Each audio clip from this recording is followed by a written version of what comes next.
चाणक्य नीति चाणक्य द्वारा एक लिखित ग्रंथ अटे जो जीवन को सुखमय और सफल करने योग्य समाधान दि जाइछि। एहार मुख्य विषय मानव जीवनर सबु पृष्ठार बा सबु परिस्थितिर व्यवहारिक शिक्षा देवा होइथाए। चाणक्य जड़े महान ज्ञानी थिले। से तांको नीति बल जड़े साधारण बालक चंद्रगुप्त को राजार आसन रे बसाई देथिले। तेबे चलंतु जानिबा चाणक्यंकर एपरी किछि महत्वपूर्ण नीतिगुड़ी को जहाँ जीवनर कौनसी ना कौनसी मोड़े कामरे आसीपारे बा आवश्यकता होई पारे। नुआ नुआ वीडियो देखिए पाई फास्ट मोटिवेशन को सब्सक्राइब करंतु। मनुष्यर चारोटी जिनिसर भोक केबे मेंटी न थाए।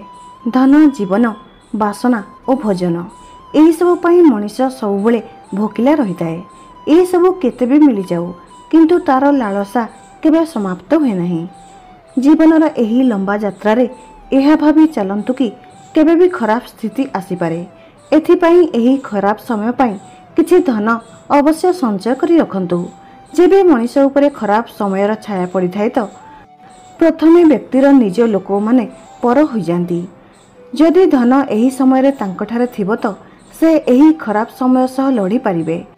बहुत भल होई जीवन व्यतीत करि हेबो नाही।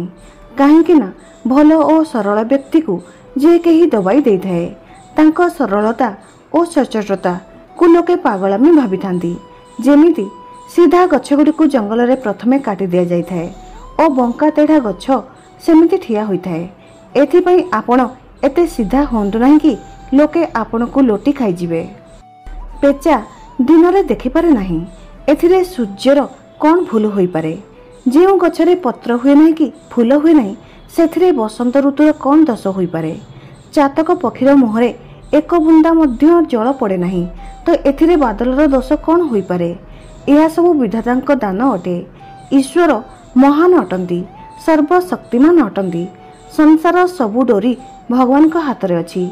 भगवान ही राजा को दास और दास को राजा करि पारंती। ईश्वर ही गरीब को धनी और धनी को गरीब कर दियंती। तेणु भगवान को ऊपर भरोसा रखंतु। से ही समस्त कथा बुझी थांती। सबु पहाड़ भितरे हीरा न थाए। सबु हाथीर मस्तक रे मुक्ता न थाए। सबु स्थान रे भल लोक मिलंती नहीं। सबु जगार चंदन न थाए। सबु चमकुथिबा जिनिस सुना होई न थाए। एही सारा दुनिया विवाद रे घेरी होईची। एथिपाई जीवन रे कोनोसी निर्णय नेबा पूर्वरु अवश्य भाबिबा उचित। जेमिति हाथी बुढ़ा होई गले भी चंचल रही थाए। आँख को पेड़ा गला परे भी तार मिठापण छाड़े नहीं। सुना निआं रे पोड़ा हैला परे भी तार चमक हराए नहीं। एहीपरि भला चरित्र लोक केउठाकू भी चली जांतु से तांको गुण को छाड़ती नहीं। किछि पागल मनीष माने ही पत्थर खंड को ही रत्न मानि नियंती। किंतु असल रत्न तो केवल शस्य, पानी और ज्ञान होई थाए। एही तीन रत्न ठारू बड़ आउ किछि रत्न होई पारे नहीं। पाप और पुण्य रे भेद अछि। मोर शत्रु किए और मित्र किए, मते केउ कार्य लाभ होई पारे और केउथिरे हानि होई पारे। एहा भाबी मनुष्य को जीवनर प्रत्येक स्टेप उठाइबा आवश्यक। कठिन काम पड़िले सेवकर, संकट समय पड़िले निज भाई बंधुकर, विपद समय रे मित्रर तथा धनर नाश होई गले निज स्त्रीर परीक्षा होइथाए। सिंह ठारू गोटिए, बग ठारू चारोटी, काऊ ठारू पांचटी, कुकुर ठारू छटी, बाघ ठारू तीनटी गुण मनुष्य को शिखिबा आवश्यक। काम बरम अल्प करंतु किंतु मन लगाई करबा उचित। मनुष्य को सिंह ठारू एहा शिखिबा उचित। समय अनुसार शक्ति रे काम करिवार गुण बग ठारू शिखिबा उचित। ठीक समय रे सोइबा और उठिबा, लढ़िबा, झांप मारी भोजन करिबा एही गुण गंजा ठारू शिखिबा उचित। समय समय रे संग्रह करिबा, सतर्क रहिबा, अन्य उपरे विश्वास न करिबा एही गुण काऊ ठारू शिखिबा उचित। बहुत भोकरे भी संतोष रहिबा, गभीर निदरे सोइबी जाग्रत रहिबा, मालिकर विश्वसनीय हेबा एही गुण मनुष्य को कुकुर ठारू शिखिबा उचित। जदि धनर नाश हो जाए, मनर शांति नष्ट हो जाए, एही सब कथा को बुद्धिमान लोक अन्य काहाको कहि नथांती। जे व्यक्ति अन्य को कहिबार भूल करिथांती लोके तांको मजाक ही उड़ाई थांती। निज हाथ रे करथिबा काम सबुठारु श्रेष्ठ होइथाए। एथिपाई मनुष्य को सबु कार्य निज हाथ ही करने आवश्यक। जी निज आय ठारू अधिक खर्च करुथाए और अन्य सह झगड़ा करुथाए एमिति लोक केबे सुखी रही पारे नहीं। जेमिति माटी खोलिले सेथिरु पानी बाहरी थाए सेहीपरि गुरुर सेवा करिवा द्वारा विद्या प्राप्त होइथाए। एही कथा सबुबले मने रखंतु कि गुरुଙ୍କ सेवा बिना मनुष्य केबे भल शिक्षा प्राप्त करि पारे नहीं। जीवनर अर्थ एहा कि एहा सबुबले भल कामरे लगांतु। भल गुण रे ही पुरुष महान होइथाए। एहा भूलंतु नहीं कि जीवन अस्थायी अटे। एथिपाई जीवनर प्रत्येक क्षणर उपयोग किछि भल कार्य पई करा जिबा उचित। जेबे पर्यंत जीवन अछि सेते पर्यंत सबु जिनिसरे आनंद अछि। जेमिति ही मृत्यु आसी अंत कर दिए ता सबु जिनिसर अंत हो जाए। पुरुष अधिकांश क्षेत्र ही चंचल अटे। एही संसार रे भगवान को छाड़ी सबुकिछि अस्थायी अटे। धन संबंध घर द्वार ए सबु अस्थायी अटे। एथि मध्यरो केही कहार साथ दियंती नहीं। केवल धर्म ही एका जहा अटल सत्य अटे। एहा ज्ञानर भंडार अटे जहा साथीरे रहिथाए। अन्यर भल चाहुथिबा लोक ही शांति प्राप्त करि पारंती। इंद्रिय उपरे संयमता और जीव उपरे दया करिवा द्वारा मुक्ति मिलिथाए। कर्म रे ही मनुष्य छोट बड़ होइथाए। एथिपाई सबुबले भल कर्म करंतु और खराब कर्मरु दूरेई रुहंतु। भल कर्म करिवा द्वारा ही जीवन रे शांति और सुखर प्राप्ति होइथाए।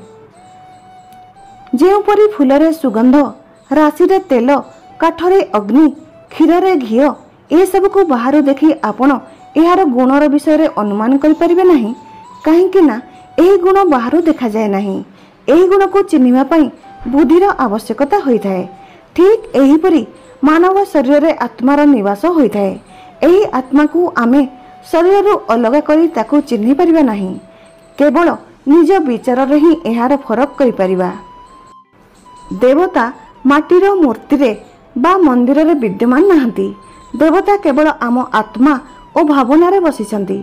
जेमिति आपणक भावना हेबो सेमिति ही देवतांक रूप हेबो। भावना मनुष्यर जीवन उपरे सबुआडु प्रभाव पकाई थाए। जेमिति कौनसी मनुष्यर भावना हेबो ठीक सेमिति ही फल मिलिबो। एथिपाई भल फल पाइबा पई निज भावना को शुद्ध रखंतु।